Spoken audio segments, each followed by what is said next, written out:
Hi everyone! Today I interviewed someone very near and dear to my heart.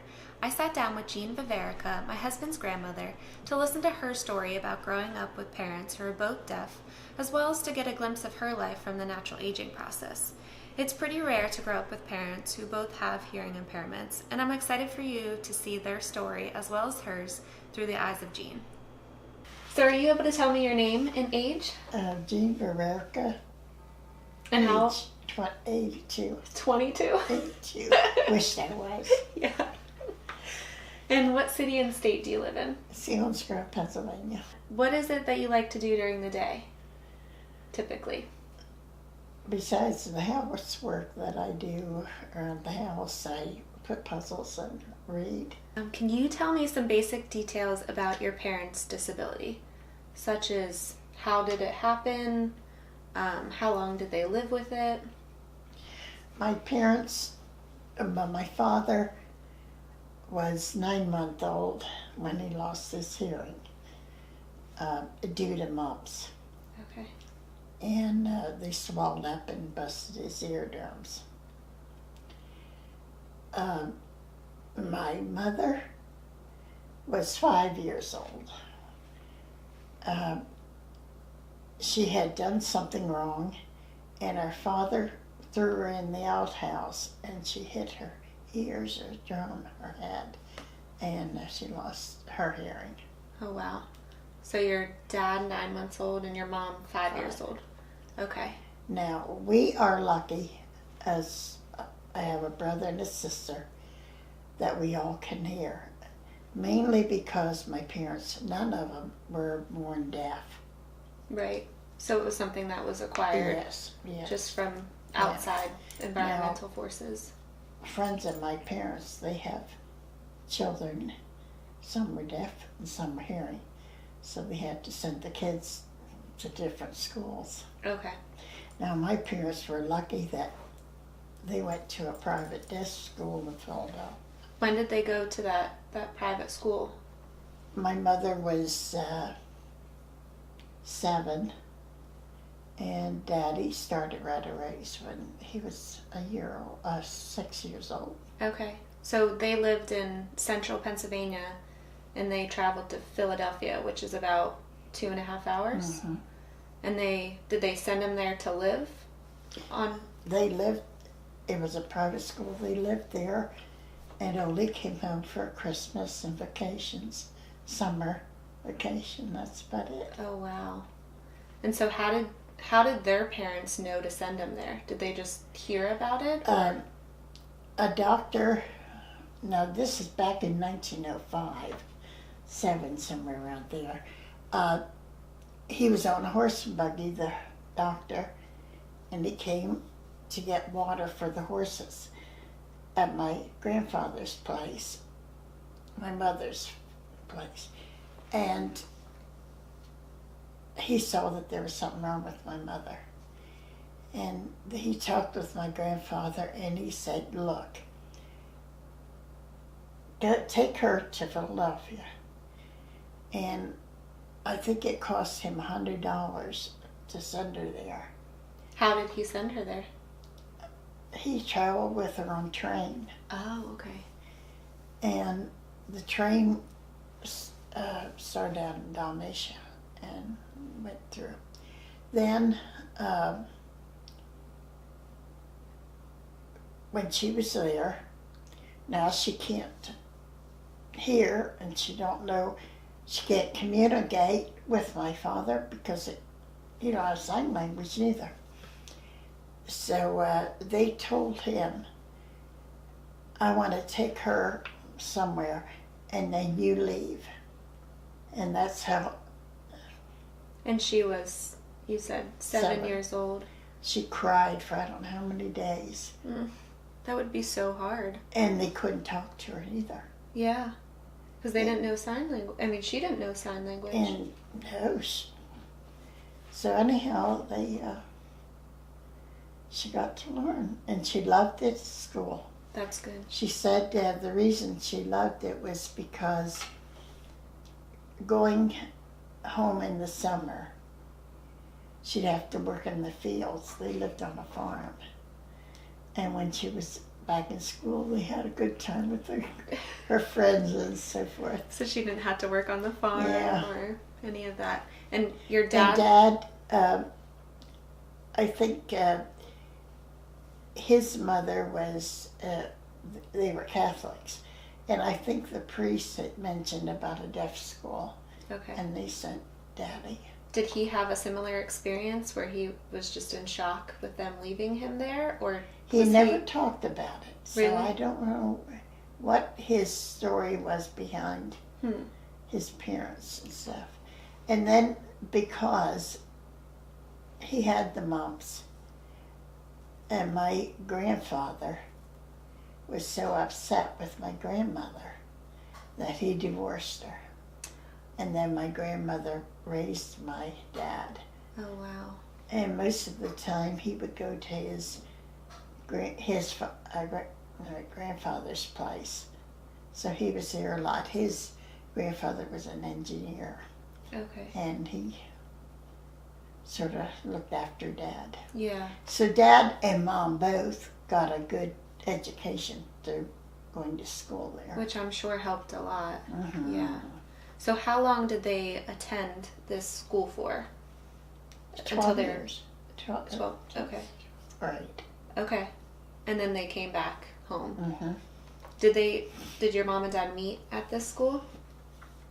No, they did. Mom got on the train in Dalmatia and went down, and the train stopped in Columbia, and that's where my dad lived. And it was in the fall, and she had a rose from her garden, and so Dad had come on, and they started talking, and she gave Dad the roses she had. So now Dad's graduated from school. They see each other on the train, that's about it. And Dad, one day when he was I think he was 24, he went up in the attic and was looking through his stuff, and he found this rose and the address where my mother lived. So he took a train and he went up to Dalmatia. When he gets there, he's asked some people, and they kind of told him where to go. And he was on this dirt road, and he stopped at a farmhouse, and it was getting dark. And they gave him a lantern to find his way down to my mother's place. When he got there to my mother's place, they were all sleeping. And my grandfather, as a strict German, he was really strict. Mm-hmm. He heard somebody at the door, and he went down, and here's this man there, and he talked about my mother, and Mm-hmm. my grandfather went up and told my mom to get out of bed and come down. My mom was so surprised. I'm sure. And now my mother at this stage is 29 years old. Mm-hmm. My father's 24. There was I didn't realize that. There was 5 years difference. Okay. And then when it came time that they decided to get married,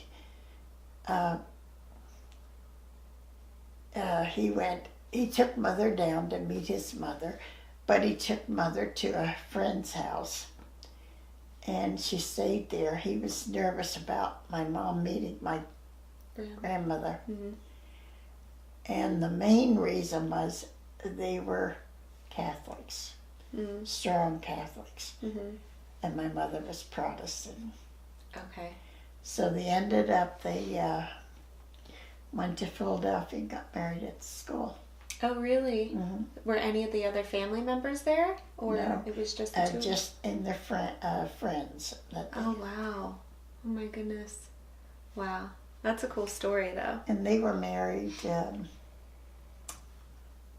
oh my. Well, my mother was 67 when she died. So they were married about 35, 40 years. Okay. That's such a neat story. I love it. To kind of switch gears here a little bit, Are you able to tell me some basic details about the injuries or illnesses that you've had throughout your life, just with the natural aging process? Okay, one thing before I say that. Okay. When my mother had us children, you would wonder, how did she know if we were crying in the night or all that stuff? She went and put the crib tied up against her bed. And when the bed shook, she knew that we were crying, and then she'd That's such a good idea. And I'll definitely get into more. I'll ask you more details about how growing up was in the house.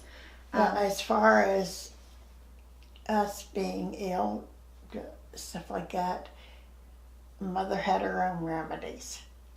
She had mint tea out in the yard, and she would collect that and dry it up in the attic.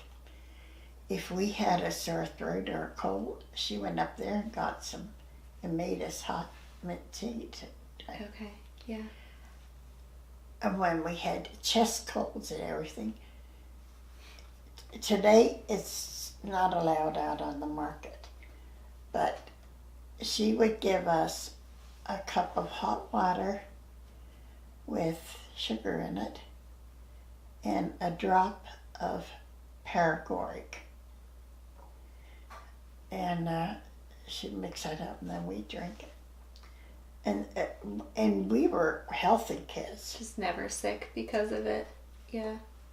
We didn't have much meat, but she had a garden and we ate vegetables and canned vegetables during the winter, fruit from out in the yard, and we lived on fruit and vegetables. Well, that's really good for you. Yeah, that's what we need. And we weren't sick at all. Mm-hmm. I mean, we get colds and stuff, but that was about it. Now, as you're getting older, what kind of illnesses have you had recently? For me, since I'm married, or just in general, yeah. I had heart, which 3 stents and a balloon were put in. I have a breast cancer, which I'm cured of that. I have diabetes, which I'm not very good at. I know that. And I had my gallbladder taken out. In terms of what other people didn't know about how the injury with your parents impacted their life, what is one thing regarding their abilities that you would want people to understand?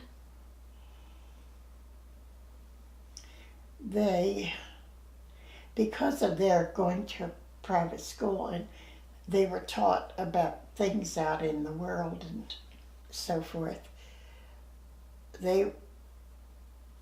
my father and mother joined a deaf club where they got out among the deaf people.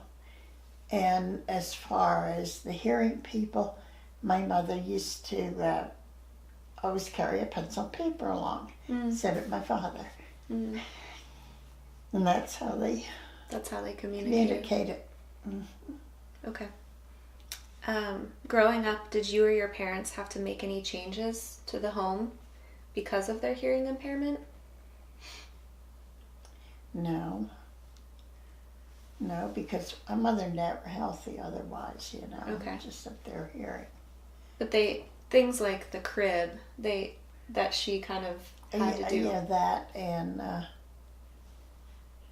she was pretty particular about things. I mean, her knowledge of medicines and things that she provided, like she'd take, my brother had a terrible chest cold, bronchitis or something, and I got that goes. She would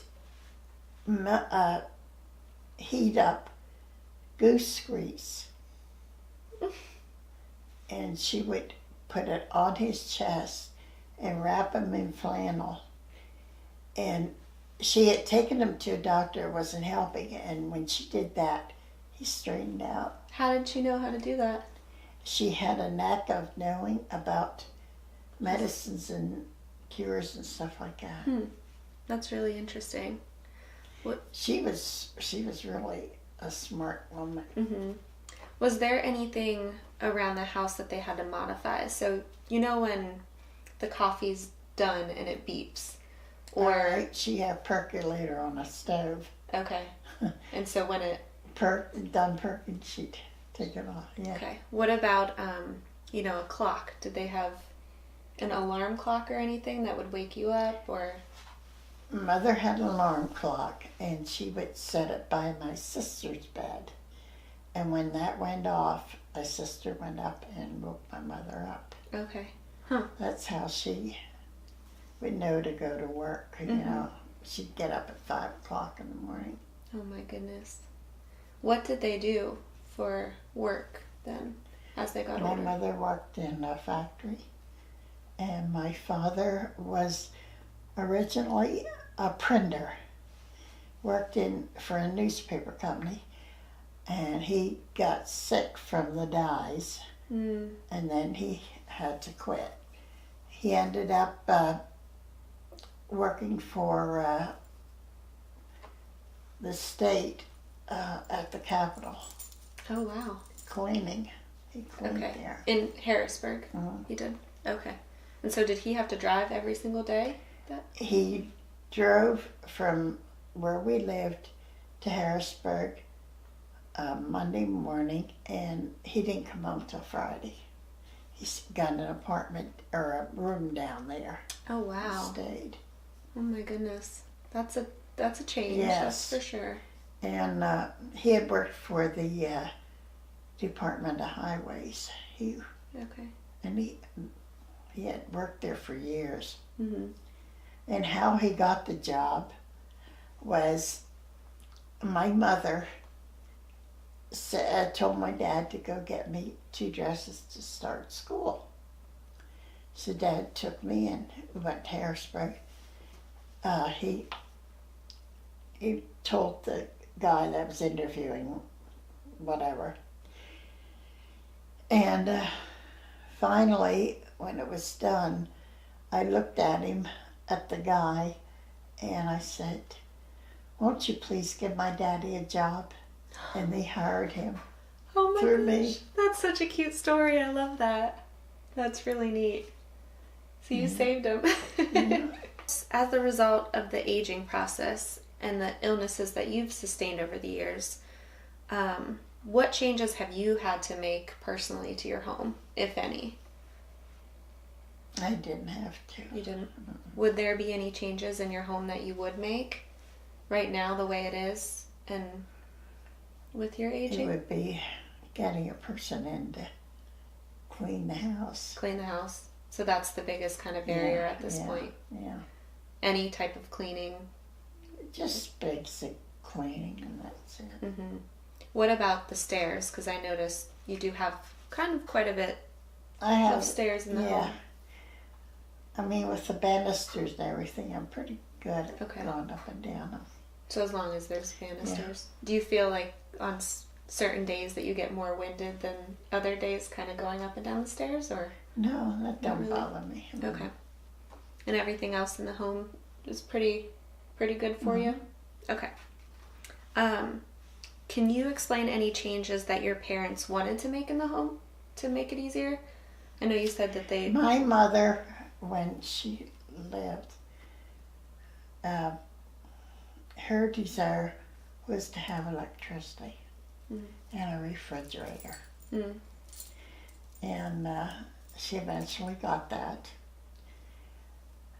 And when she died, that was in 1967, I'll never forget, it was about 2 months before she died. She said to me, "I am so glad we moved into a high-rise and moved to a high-rise." And she said, "I feel like I'm on a honeymoon." Mm. Everything was so easy then for her. Mm-hmm. Yeah.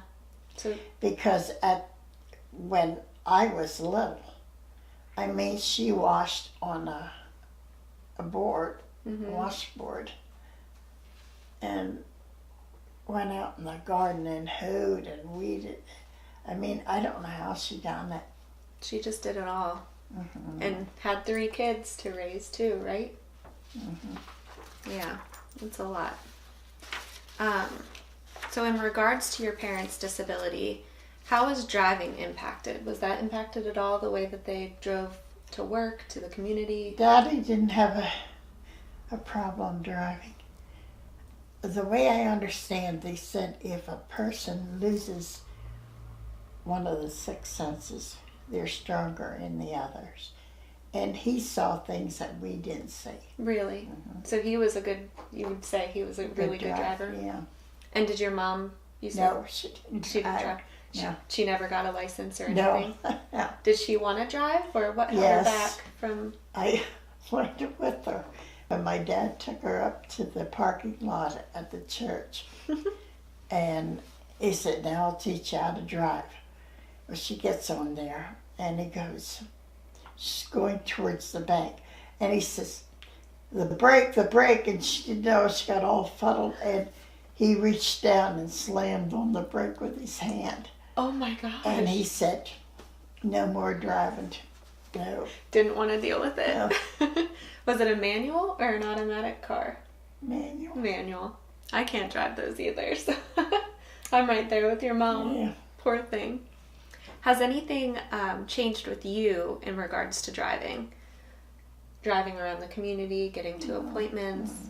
I know you sometimes drive longer distances. Is that kind of getting more difficult as you get older? I get tired and sleepy from driving so far. And you just kind of have to know to make stops throughout the... Okay. How did your parents' disability or injury impact how they did things in the community for leisure, recreation, or any kind of social activities? Mother and Dad, they went to a deaf church, and they did things with the deaf there. Okay. But they not with the hearing, you know. Okay. They didn't get out into... Was it ever difficult to go to restaurants or anything? No, they with a pencil paper they write down what they wanted. Okay. And were people kind of pretty receptive to that? They would be accommodating? They didn't have no problem. Oh, well, that's good. How about, so I know for me, a big leisure activity of mine is watching TV. So at home, did you guys They have watched TV. Yes, I watched it. Okay. And they have a thing for hearing impairment. The subtitles that they show? Yeah. Okay. So she got along pretty good. Okay. Yeah, it sounds like it. What is one thing in your community, or the community that your parents lived in, that you would want to change to make it easier for your parents to participate in activities?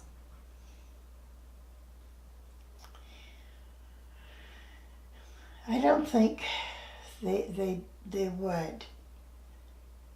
I really don't think that they would. Okay. Yeah, my mother would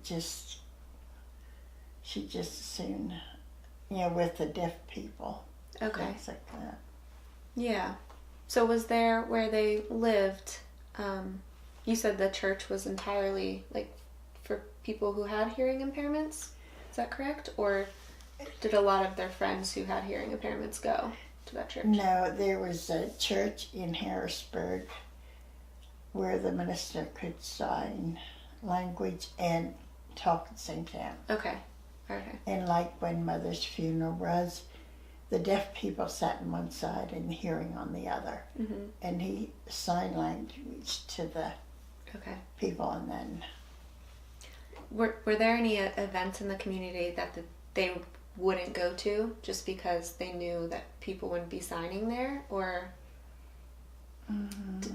did they ever not go to something because of their hearing impairment? No, I don't think so. Okay. And then they got to know quite a few hearing people in the community. Okay. And, you know, they'd associate with them. Okay.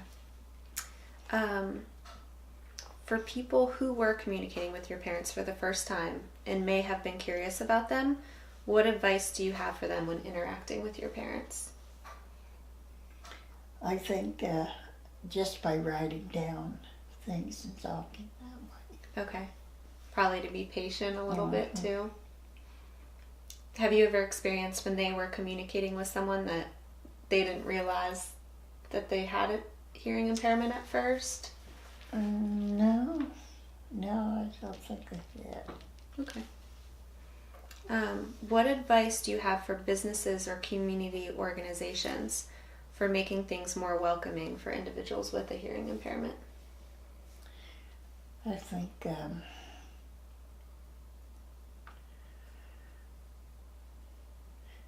there really isn't too much they can do for them except write down. It would be basically writing to explain to them. Mm-hmm. Because like the insurance man used to come to the house, he would write down what they were covered, how much, all that stuff. And my sister also interpreted a lot from my parents to whoever came. Okay. So they would kind of use you guys Yes. in a way to be the interpreter. That's really helpful. Was it? One thing that might be interesting, when my sister was born, she's the oldest, they lived with my grandmother for a while. And she taught my sister the English language. So when I was born, Dolores, my sister, had to teach me the language. And with my brother, he was younger, we talked with him. Mm-hmm. So our home was basically silent Right. and just talking with our fingers, all except us kids, you know. Mm-hmm. And I remember one time my mother was teaching my brother, he was about 2, the sign language. I mean, she sat and taught us all this sign language. And she goes, "Now, George, that," and she pointed to the dog. And she takes his hand and goes like this. That's dog. Mm-hmm. Well, and then my mother said, "Now, what is dog?" He goes, "This." What does that mean? Oh, it doesn't mean anything. And my mom goes, no. And then she did it, and then, so that was cute. That is cute. I feel like it would be very difficult to teach. But at the same time, I guess it's like learning any other language. My mother was a remarkable woman. I mean, I often wonder how she did it. But anyhow, she had the patience. She'd teach us all certain things. And the one thing, 2 things she always did, and to this day I can't handle it. She would make us take a tablespoon of cod liver oil. She claimed that was good for you once a month. Oh my goodness. When I see her come with that bottle, I hid. Did you really? I wouldn't take it. Did you? Did you eventually take it? No. And then the other thing was liver. Mm-hmm. Once a month, she'd have us eat liver. Oh my! So I'd look for the smallest piece on the plate. I'd take it and I'd push it into the mashed potatoes and eat it that way. Oh my gosh! I don't blame you. That sounds awful. The cod liver? What was it called? Cod liver? No, cod liver oil. Yes. Cod liver oil. I never even heard of that. Oh my. I don't blame you for not taking it. But we're healthy. True. And also, like the paregoric, she knew enough to only give us a drop of that in it. Mm-hmm. If you give it more, it could kill you. Mm-hmm. It was not very good for you. Yeah. So she's very good at Wow. what she did. She knew her stuff, that's for sure. I do have a question, because I think I remember you mentioning this before. So when you kids fought, did your parents know when you were fighting, because they couldn't hear anything? No, they couldn't hear when we fought. So you guys... So we'd fight, and my sister would always stick up for my brother. Mm. And so I'd run to my parents and say that they're fighting with me, and then we'd all get in trouble. Oh, but no. At least they'd get in trouble too. Mm-hmm. Oh, that's funny. Did your parents' disability impact relationships with others in any way? No, I don't think so, because no. The only thing is if somebody would make fun of them or something, then my father would be really angry. Did that happen? Yes. At his work one time, there was a guy down there that my father didn't care for. Mm. And there was somebody else that I remember that he just didn't like, Mm-hmm. you know, but otherwise, it's pretty good. It was okay. Yeah. What is it that you wish more people knew about your parents' hearing loss in general? Is there anything that you can think of?